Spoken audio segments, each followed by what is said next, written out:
Hello. গতকাল শরীরটা খারাপ হয়েছে, না এখন ভালো আছি।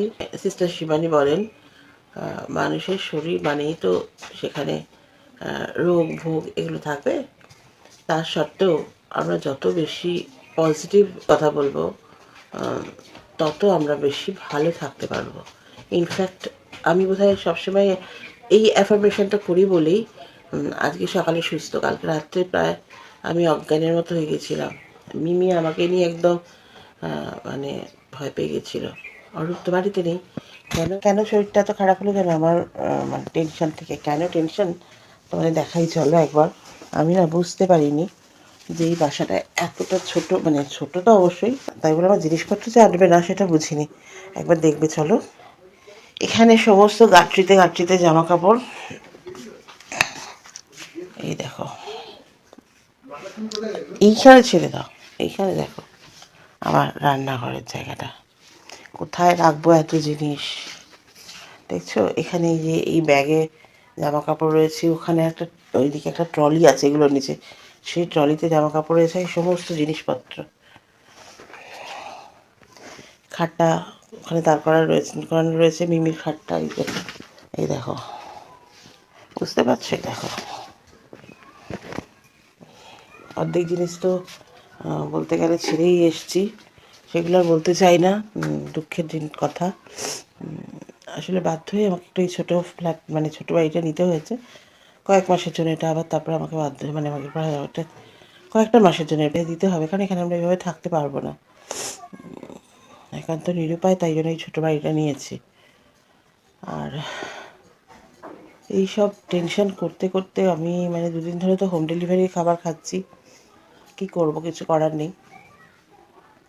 এই টেনশন করতে করতে কালকে অসুস্থ হয়ে পড়েছে, মাথা টাথা এত যন্ত্রণা। মাঝরাতে উঠতে, বাথরুমে যাবো, উঠতে গিয়ে মাথা ঘুরে পড়ে গিয়ে মানে একদম সেন্সলেস টাইপ হয়ে গেছিলাম। মাথা আমার ইনফ্যাক্ট কাজই করছিল না। ঘরে একটা ওষুধ নেই, স্যারিডন নেই, কিচ্ছু নেই। তারপরে কি করব, প্যারাসিটামল মিমি খুঁজে খুঁজে প্যারাসিটামল পেলো, দিল। সেই প্যারাসিটামল খাওয়ার পরেও মাথা যন্ত্রণা কমছে না। তারপর নিজেই আমি ইউটিউব ঘেটে ঘেটে না একটা ইয়ে দেখলাম, কি মানে মাথা যন্ত্রণার একটা এক্সারসাইজ দেখলাম একটা। এই যে এখানটা প্রেশার দিতে হবে 10 সেকেন্ড, এখানটা 10 সেকেন্ড প্রেশার দিতে হবে, এখানটা 10 সেকেন্ড প্রেশার দিতে হবে। এইটা করতে করতে তারপর কখন ঘুমিয়েছি আমি জানি না। সকালবেলা উঠলাম, দেখলাম মাথাটা ভার হয়ে আছে কিন্তু যন্ত্রণাটা নেই। হয়তো আমার প্রেশার বেড়ে যাচ্ছে।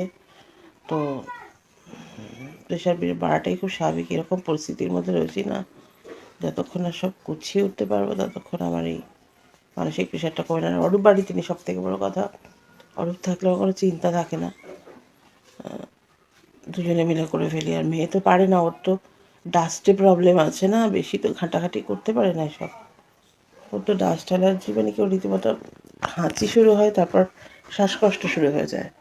তাই জন্য মেয়েকে বেশি প্রেশার দিতে পারছি না। আর আমি একাই টোটাল শিফটিংটা করিয়েছি, মেয়ে করেছে হাতে হাতে, কিন্তু পুরো লোডটা নিয়েছি।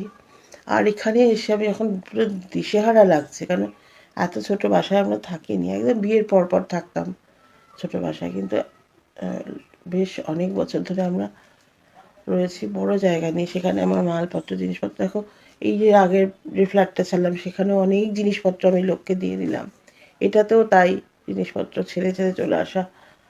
কারণ নিরুপায় হয়, আবার সব কিছু হবে আমি জানি। আমি ভীষণ পজিটিভলি চিন্তা করি যে আঁকড়ে ধরে বসে থাকার তো কিছু নেই। আবার সব কিছু ঠিক হয়ে যাবে, সব কিছু আবার আসবে, আমি জানি আসবে। যেটা গেছে গেছে, নতুন কিছু ভালো কিছু আসবে। সেগুলো নিয়ে আলোচনা করতে চাই না, মন খারাপ হয়ে যায়। এখন আর কথা বলতে পারছি না, ভিডিওটা অনেক বড় হয়ে গেছে। পরে ফিরে আসছি, বেরোতে হবে।